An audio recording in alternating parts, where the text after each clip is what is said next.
Hello viewers, my students. English শিখতে গেলে সবার আগে চাই regular practice. If you want to learn English, every skill needs some practice, regular practice. Let us practice transformation of sentences or do as directed. In today's class, we shall highlight some types of practice that is will interchange between simple, complex, compound. And this is a practice class.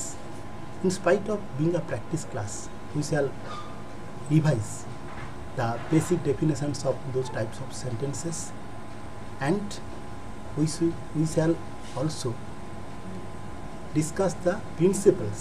That means how will you think before changing those types of sentences.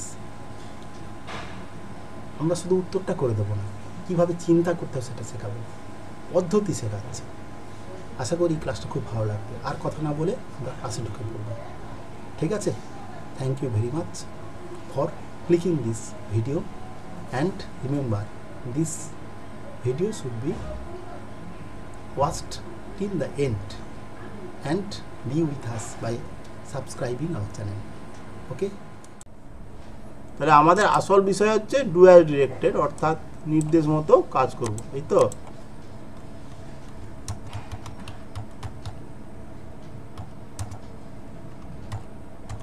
এখানে প্রথম কোশ্চেনটা কি আছে, যে opening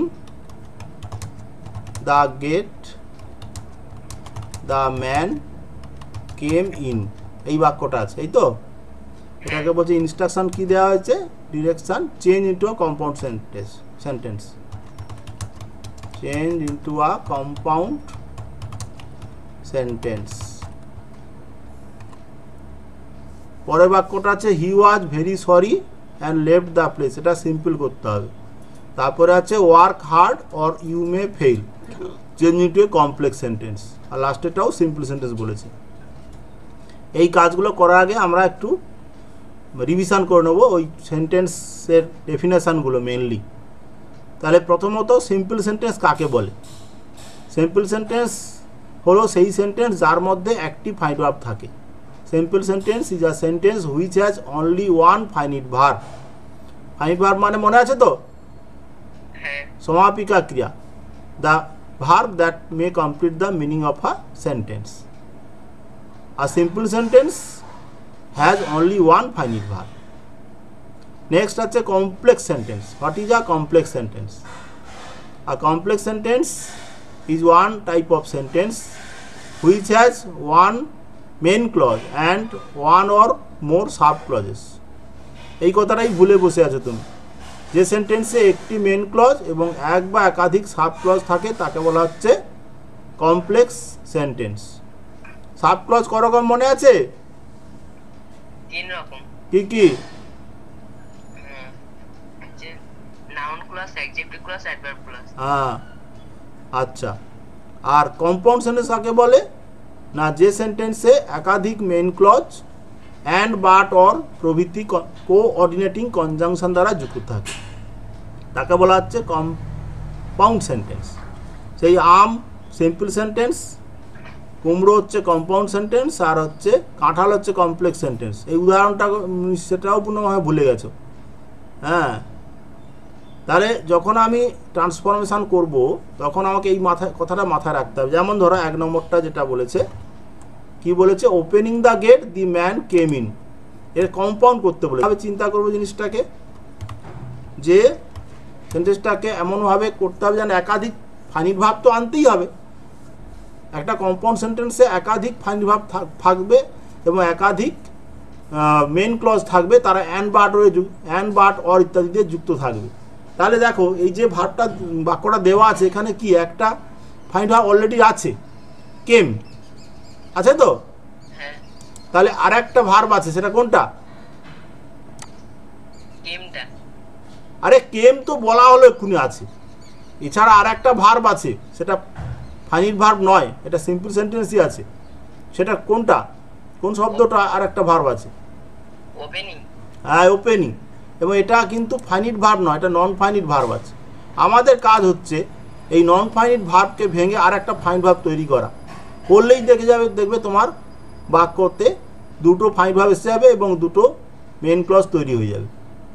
opening থেকে finite verb কী হবে? Open হতে পারে, ওপেন্ড হতে পারে। এবার টেন্স অনুযায়ী ওপেন হবে না ওপেন্ড হবে সেটা তোমাকে বার করতে হবে।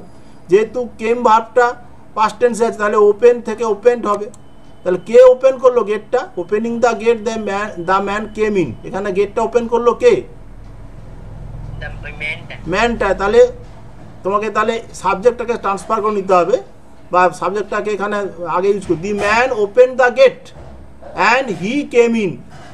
দেখো, the man opened the gate and he, এখন আর ম্যান বললে হবে না, হি কেম ইন, কারণ ম্যান আর দ্য ম্যান আর হি একই ব্যক্তি। Change it to a simple sentence. Simple sentence কাকে বলে? এক্ষুনি কি বলেছিলাম? যে সেন্টেন্সে একটি মাত্র ফাইনাইট ভার্ব থাকে। আমার একটা একবারে মেন পিলার কথায় কথায় আসে। তাহলে he was very sorry and left the place. সে খুব দুঃখিত হয়েছিল এবং ওই জায়গা ত্যাগ করেছিল। তাহলে এটা কি সেন্টেন্স আছে? অলরেডি কম্পাউন্ড আছে, সিম্পল করতে হবে। তার মানে একটাই ফাইনাইট ভার্ব থাকবে। তাহলে এই ক্ষেত্রে চিন্তা করতে হবে কিভাবে না, একটা সেন্টেন্সের মধ্যে দুটো ফাইনাইট ভার্ব আছে, তার থাকবে একটা। যদি আমি সিম্পল করতে চাই তাহলে আর একটা ভার্বকে আমি কি করব? নিয়ম হচ্ছে হয় তুলে দেবো, নাহলে নন ফাইনাইট করে দেবো। এই যেভাবে ভাবলাম সেটা মাথায় ভালো করে বোঝার চেষ্টা করো। তাহলে আমার লক্ষ্য হচ্ছে সিম্পল সেন্টেন্স তৈরি করা, এবং এটা করতে গেলে আমার অলরেডি যে সেন্টেন্সটা দেওয়া আছে তার মধ্যে দুটো ফাইনাইট ভার্ব আছে। তাহলে দুটো ফাইনাইট ভার্বের মধ্যে হয় তুলে দিতে হবে, নাহলে নন ফাইনাইট করতে হবে। This is the principal of this type of transformation. বুঝতে পেরেছ? এই কথাটা ভুলবে না। যখনই সিম্পল করতে হবে এইটা ভাববে, হয় একটা ফাইনাইট ভার্বকে তুলে দেবো, এক বা একাধিক যাই দরকার হোক, অথবা সেটাকে নন ফাইনাইট করে দেবো। তাহলে এখানে আগে দেখি ভার্বগুলো কি আছে। ফাইনাইট ভার্বই আছে। প্রথম পার্টটায় কি আছে? Finite verb. He was very sorry. আরে ফাইনাইট ভার্ব কোনটা আছে? ভেরিটা। বাহ, ক্লাস 9-এর স্টুডেন্ট বলছে ভেরি হচ্ছে ভার্ব। তোমার মাথা একবার শেষ হয়ে গেছে। ওয়াজ। আর পরের পার্টটায় ভার্ব কি আছে? পরের পার্টটা ভার্ব আছে ওই লেফট। হ্যাঁ, লেফট। তাহলে এই দুটো ফাইনাইট ভার্ব মধ্যে কোনটাকে মানে বাদ দেওয়া সোজা বা নন ফাইনাইট করা সোজা? এবার মানে বুঝে একটু ট্রাই করো। সে খুব দুঃখিত হয়েছিল এবং জায়গাটা ত্যাগ করেছিল। তাহলে এখানে তুলে দেওয়ার প্রয়োজন নেই। তুলে দেওয়াটা সব ক্ষেত্রে হয় না। নন ফাইনাইট করা তোমার সোজা হয়। কি হবে চিন্তা করো? He was very sorry and left the place. আমি তোমাকে গাইড করছি, এটা নন ফাইনাইট করো। কোনো একটা ভার্বকে নন ফাইনাইট করে দিতে হবে। ত্যাগ করিয়া না ধরো হইয়া, খুব দুঃখিত হইয়া, কোনটা দিয়ে বললে সুবিধা হবে? খুব দুঃখিত হইয়া। হ্যাঁ, দুঃখিত হইয়া। তাহলে হইয়া ইংলিশ কি করবে? নন ফাইনাইট ভার্ব ইউজ করতে হবে তোমাকে ফাইনাইট থেকে। হইয়া ইংলিশ কি? হইয়া ইংলিশ এতদিন শেখনি। বিং একটা বি ভার্বের ফর্ম না? হ্যাঁ। এতক্ষণ সময় লাগলো। Being very sorry. এবারে লেফট ভার্বের সাবজেক্টটা উজ্জ্ব আছে এখানে, হি লেফট দ্য প্লেস। কত ইজি দেখো। আশা করি বোঝানোর পরে বুঝতে পারছো ব্যাপারটা কেমনভাবে চিন্তা করতে হয়। Being very sorry, he left the place. খুব দুঃখিত হয়ে বা হইয়া সে সেই স্থান ত্যাগ করিল বা সেই স্থান ত্যাগ করলো। এই হচ্ছে কায়দা। এগুলো যদি শিখে নিতে পারো কাজ হবে যে কোনো ক্ষেত্রে। পরের প্রশ্ন,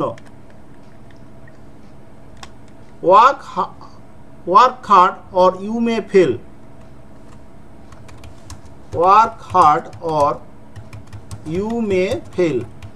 কঠোর পরিশ্রম করো অথবা তুমি ফেল করতে পারো, ব্যর্থ হতে পারো। চেঞ্জ ইন্টু আ কমপ্লেক্স সেন্টেন্স। চেঞ্জ ইন্টু আ কমপ্লেক্স সেন্টেন্স।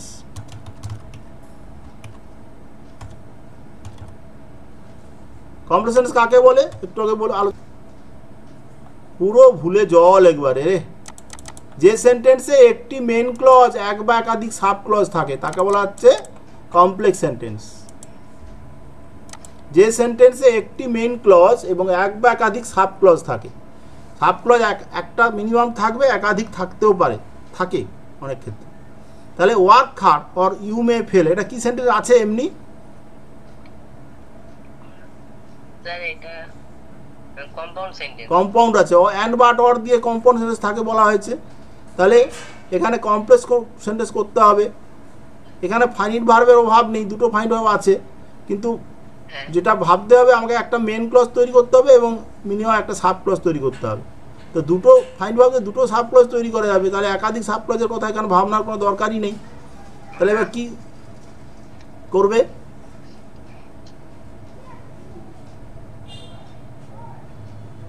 চিন্তা করো, কঠোর পরিশ্রম করো অথবা তুমি ফেল করবে। বাংলায়ও ভাবো, যে কোনোভাবে ভাবো। কন্ডিশানে অ্যাপ্লাই করো, কন্ডিশান বা শর্ত, অ্যাডভার্বিয়াল ক্লজ অফ কন্ডিশান, শর্ত।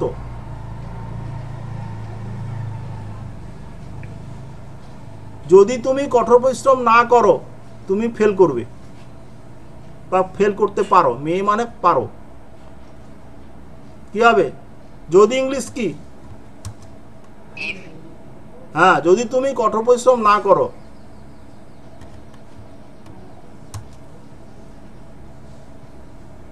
আরে কঠোর পরিশ্রম করার দেওয়া আছে ওয়ার্ক হার্ড। যদি হ্যাঁ, যদি তুমি কঠোর পরিশ্রম না করো কি হবে? আরে ব্যর্থ। ইংলিশটা বলো, যদি তুমি কঠোর পরিশ্রম না করো, এইটুকু ইংলিশ বলো।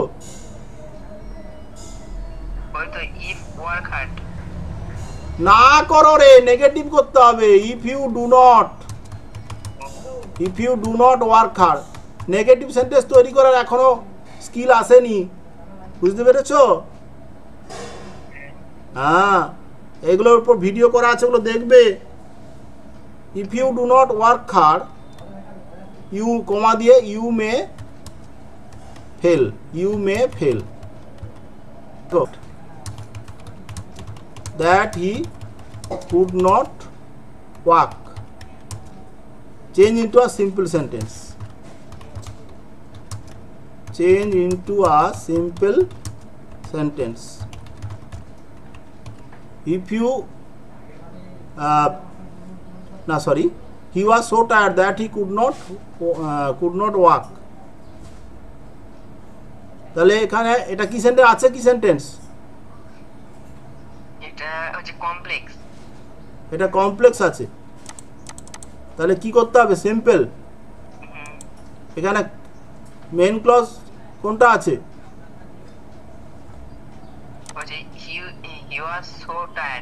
হ্যাঁ, হি ওয়াজ সো টায়ার্ড। এখানে দেখ দুটো ক্লজ তো আছে, একটা মেন ক্লজ, সাব ক্লজ। তাহলে তোমাকে করতে হবে কি না, সিম্পল সেন্টেন্স করতে হবে, মানে একটা ফাইন্ড ভার্ব হয় উঠে যাবে আর নন ফাইন্ড ভার্বে পরিণত হবে। তাহলে হি ওয়াজ সো টায়ার্ড, এই অংশে ভার্ব কোনটা আছে? টায়ার্ড ভার্ব নয়, টায়ার্ড এখানে নন ফাইন্ড ভার্ব বটে, কিন্তু আসল ভার্ব হচ্ছে ওয়াজ। তোমার সমস্যাটা দেখতে পাচ্ছ তো, ফাইন্ড ভার্বই চিনতে পারছো না। আর তারপরে পরের অংশটায় that he could not walk, এখানে ফাইন্ড ভার্ব কোনটা আছে?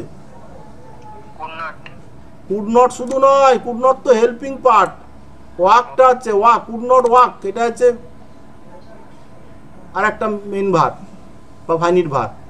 তাহলে আমাকে সিম্পল সেন্টেন্স করতে হলে সেই নীতিটা মনে রাখতে হবে, হয় একটা ফাইনিট ভার্বকে তুলে দেবো, নাহলে নন ফাইনিট করে দেবো। বুঝতে পেরেছ? তো কী হবে? এটা সবচেয়ে সোজা উপায় টু দিয়ে করা। ইনফিনিটিভ ব্যবহারের সময় এটা করা হয়েছে, মনে পড়ছে না? স্যার এটা কি নাম করতে হবে? He was too tired that he to walk. তোমার মাথা সব গেছে।